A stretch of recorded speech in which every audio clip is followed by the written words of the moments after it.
The Executive Director of the Institute for Global Dialogue, that's Doctor Philani Mthembu, who's with us now via our video link. Dr. Mthembu, lovely to see you. Thanks very much indeed for making time. I think, the President really captured it well in his State of the Nation address when he spoke about how this particular G20 presidency comes at a time where it seems there's increasingly isolationist kind of postures. We know America's first policy, for example, comes to mind. And it's in that context that there needs to be collaboration and cooperation that takes place when these foreign affairs ministers meet later on today. And I wonder whether you're comfortable or confident that that negotiation will be struck correctly, if you know what I mean. Well, I think certainly South Africa has been quite clear of its priorities, but I think not only South Africa, I think especially the last three presidencies, which have been led by countries of the Global South. So we think about Indonesia, India, but also Brazil, who then handed over to South Africa. There is a degree of continuity, which means that the priorities that South Africa has set out should not necessarily come as a surprise to the international community. However, there is also a degree of consolidation.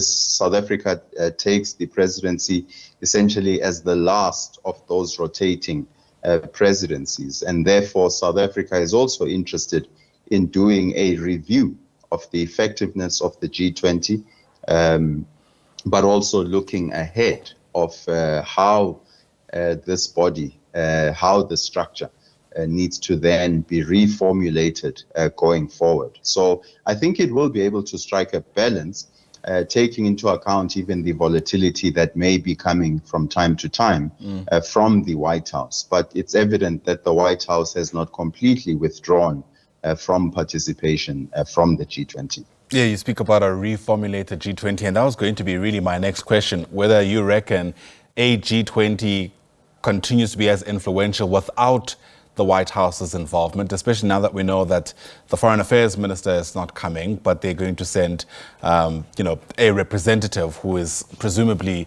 a lesser ranking individual. That is definitely a downgrade when it comes to U.S. participation. However, this is only the first of the foreign ministers' meetings. One would expect that going forward, that the U.S. would essentially relook that. And also, if you factor in that within the finance track, the U.S. has not downgraded its participation. It will be sending the Treasury Secretary. So that tells you that the U.S. has not completely withdrawn. However, it also highlights, I think, that in terms of the relationship between South Africa and the U.S., there's generally been a divergence at times when it comes to foreign policy issues. However, there has been a convergence, one could argue, and quite a lot of cooperation when it comes to the economic sectors. So there's quite a lot of business taking place between South Africa and the United States. And so they would have to reconsider the degree to which they are participating. The last point is that the G20 also provides an opportunity for the United States. The US is taking over the presidency of the G20 end of 2025. This will be an opportunity for the Trump administration to outline and consolidate its own economic positioning, its own economic diplomacy, but also its ideas about economic cooperation with the international community.